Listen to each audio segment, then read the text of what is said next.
बार बार शायद आप रोहित से, शुभमन से, विराट से वो फेलियर्स नहीं देखेंगे, वो गलतियां नहीं देखेंगे, लेकिन जो ग्लास आधा भरा दिखता है, मुझे दिखता है कि इन स्पाइट ऑफ जो 4 विकेटें गिर गई, ईशान किशन ने और हार्दिक पांड्या ने बैटिंग बचने वाली नहीं की। उन्होंने एक स्टेज पर इस तरह की पार्टनरशिप लगा दी थी कि अगर एंड में रन बन जाते शायद 350 रन भी बन सकते थे।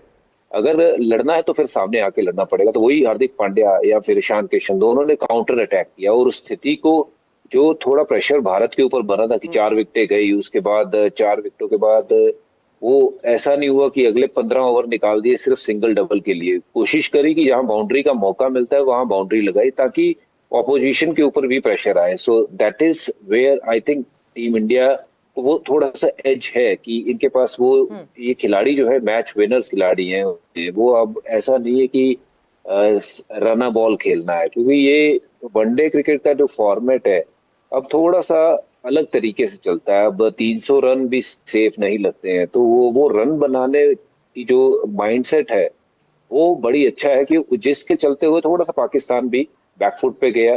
वहां स्पिनर्स का ज्यादा इस्तेमाल हुआ। वो जो भी सोच थी बाबर की, अगर वहां पे एक फास्ट बॉलर और चलाते, हो सकता और एक विकेट मिलती, तो शायद अगले बल्लेबाज ऐसे नहीं खेल सकते जैसे हार्दिक पांड्या या ईशान किशन खेले। तो वो अप्रोच जो थी वो बहुत अच्छी अप्रोच थी कि जिसके चलते थोड़ा सा बैकफुट पे प्रेशर दोबारा पाकिस्तान के खेलने की तरफ डाला था। एक चैंपियन खिलाड़ी हमारे साथ जुड़ गए हैं, इसी तरह के वो खिलाड़ी जो कभी हार नहीं मानते थे। शाहिद अफरीदी भी स्क्रीन पर आपको दिख रहे होंगे। शाहिद भाई, आपने सुना भज्जू ने और सनी भाई ने क्या कहा, आप रिस्पॉन्ड करना चाहेंगे? आप पहले मैच को, जो इंडिया पाकिस्तान का पहला मुकाबला था, आप उसको कैसे असेस करते हैं इंडिया के लिहाज से और पाकिस्तान के लिहाज से भी? देखिए, नो डाउट, क्योंकि पूरा मैच हो नहीं सका और इंडिया ने जो स्कोर किया था वो अच्छा चैलेंजिंग स्कोर था। जिस तरीके का स्टार्ट पाकिस्तान की तरफ से था वो बहुत ही आउटस्टैंडिंग स्टार्ट था। लेकिन जिस तरीके से बात हो रही है कि पांडे और विकेटकीपर ने की आउटस्टैंडिंग पार्टनरशिप, पॉजिटिव खेले, वहां पे थोड़ा कप्तानी के हवाले से भी बात हो सकती है कि वहां पे फास्ट बॉलर को अगर लगा लेते तो वो एक विकेट जो मेन प्लेयर खेल रहे थे उनकी अगर विकेट आ जाती तो क्या पता जो टोटल किया वो भी ना कर पाते, जल्दी आउट हो जाते। लेकिन credit goes to them, Pandey and then the wicket keeper. बहुत जबरदस्त पार्टनरशिप रही है। हमारी जो बैटिंग है, बैटिंग को मौका नहीं मिला बारिश की वजह से, क्योंकि हमारी बैटिंग स्ट्रेंथ बहुत जबरदस्त स्ट्रेंथ है। मुझे अभी तक नहीं पता चला कि बुमराह क्यों नहीं खेल रहा। जो इंडियन बॉलिंग की एक वीक लिंक है वो मेरे ख्याल में उसके आने से, बुमराह के आने से जो इंडिया की बॉलिंग लाइन है वो भी अब और ज्यादा स्ट्रांग हो गई है। लेकिन आई डोंट नो कि वो खेल क्यों नहीं रहा। लाला, बुमराह वापस घर गए थे। Bumrah has become a daddy now, so Bumrah is a daddy now. उनके बेटे की, हाँ जी, उनका बेटा पैदा हुआ है। सो नेपाल के अगेंस्ट जो है वो नहीं फीचर हुए थे, मगर अब सुपर 4 में देखेंगे। शायद भाई देखेंगे आपको। हाँ, पहले तो एक आफरीदी से परेशान होते थे। नहीं, मैं कह रहा हूं कि पहले एक आफरीदी से परेशान होते थे, अब आपने एक और आफरीदी। मतलब शाहिद भाई, क्या है ये शाहीन इस वक्त दुनिया के मेरे ख्याल से वन ऑफ द बेस्ट? क्या है शाहीन की ताकत और माइंडसेट? क्योंकि भज्जूपा भी हैं, सनी भाई भी हैं। देखिए, आपकी जो 90s की बॉलिंग थी, मैं ये तो नहीं कहूंगा ये वकार यूनुस, वसीम अकरम, आकिब जावेद खेलते थे, बाद में शोएब आए, शायद उस जगह नहीं पहुंचे हैं, बट इनको भी लगता है तीनों को देख के कि इन्होंने शुरुआत कर दी उस रास्ते की। देखिए, जो अफरीदी हैं ये तो आप इंडिया से बहुत मोहब्बत है, वहाँ के लोगों से बहुत मोहब्बत है, तो ये तो आपका पीछा नहीं छोड़ेंगे, ये आपको ख्वाब में भी आते रहेंगे।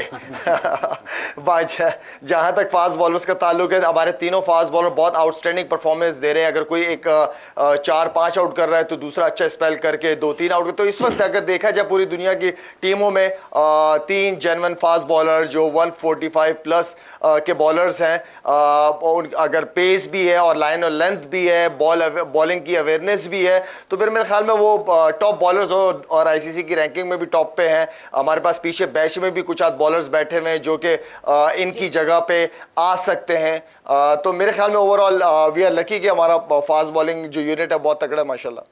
सनी भाई, बैटर्स की बात करें तो ऑब्वियसली हम जो दोनों हम सीजन बैटर्स हैं भारत के, विराट कोहली और रोहित शर्मा, उनकी क्लास से तो कोई दो राय नहीं है। Shubman Gill is a new contender.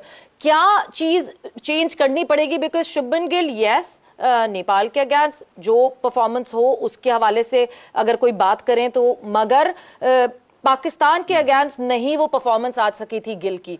देखिए, अगर आपने वो पहले 10 ओवरें देखी होंगी तो आपने देखा होगा कि दूसरी तरफ से नसीम शाह ने जिस तरह से गेंदबाजी की, जिस तरह के वो आउटस्विंग कर रहे थे, इतने जबरदस्त आउटस्विंग कर रहे थे, उसको खेलना थोड़ा सा मुश्किल बन रहा था। तो क्योंकि शाहीन शाह अफरीदी ने 2 विकेटें ले ली, जबरदस्त विकेटें ले ली विराट कोहली और रोहित शर्मा की, तो फोकस उन पर था।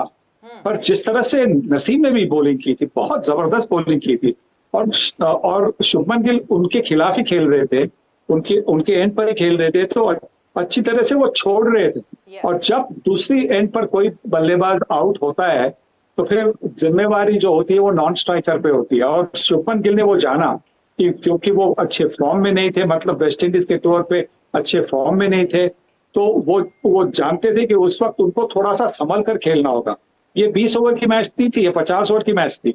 उनके पास शॉट से कि जहां से स्लो स्टार्ट से भी वो मेकअप कर सकते हैं, मतलब 100 का स्ट्राइक रेट के लिए वो जाने जाते हैं। और इसीलिए वो शायद थोड़े से नर्वस थे, थोड़े से वॉचफुल थे। पर मैं दाद दूंगा नसीम शाह की गेंदबाजी को कि जिस तरह से उन्होंने शुभमन गिल को ठंडा रखा, क्वाइट रखा। बिल्कुल भज्जी, एक तरफ तो वो कह रहे हैं जैसे शाहीन के लिए तैयारी तो रऊफ के लिए तैयारी, but out of the paper Naseem Shah भी आ गए। ये 3-3 इनको तीनों को हैंडल करना, यानी 30 ओवर तो बच नहीं सकता बैटर।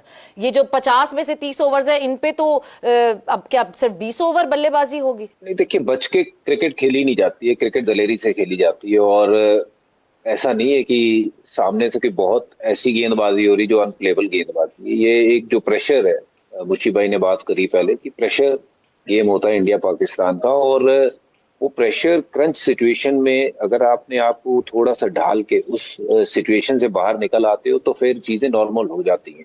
तो आई बिलीव ऐसा नहीं है कि वो 30 ओवर जो है वो बहुत प्रेशर वाले ओवर है, या फिर ऐसे है कि अनप्लेबल है, इनके पास कोई ऐसी चीज है जो बॉल ये फेंकते तो है, बॉल उसके बाद आधे रास्ते में गायब होती है, नजर नहीं आती है बल्लेबाज को।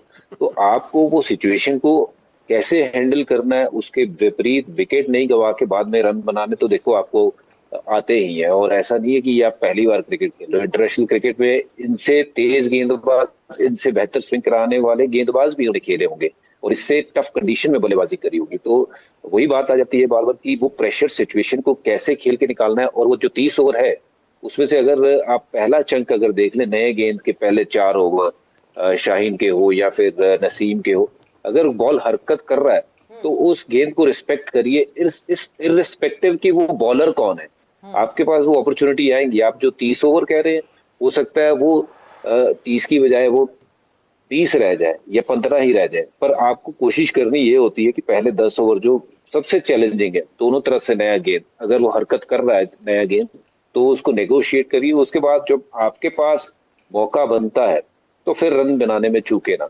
मैं एक सवाल करना चाहता हूं सनी भाई से स्पेशली, कि जब मैच शुरू हुआ, ऑब्वियसली आप कोचिंग में आ गए हैं, तो like we go internationally and do a coaching, but मुझे एक बड़ी हैरानगी आई कि रोहित शर्मा और विराट कोहली ने अपने आप को इतना ओपन चेस्टेड कर लिया था, इतना ओपन कर लिया था कि आप अंदर आने वाली बॉल के चक्कर में आपका ऑफ स्टंप भी नजर नहीं आता एज ए बैट्समैन। ये मैं सवाल करना चाहता हूं सनी भाई से कि आप एक बॉल के लिए जब तैयार होते हैं, और शाहीन ने बड़ी स्मार्टली बॉलिंग की है, उसने फिर लेंथ बॉल बाहर निकालना शुरू कर दी ताकि उनको ऑफ स्टंप की पता ना चले। इसीलिए विराट कोहली भी इनसाइड एज पे बोल्ड हो गए क्योंकि उनको अपनी ऑफ स्टंप का नहीं पता था। और जब 3 बॉलें लगातार रोहित शर्मा की बाहर उन्होंने रिसीव की,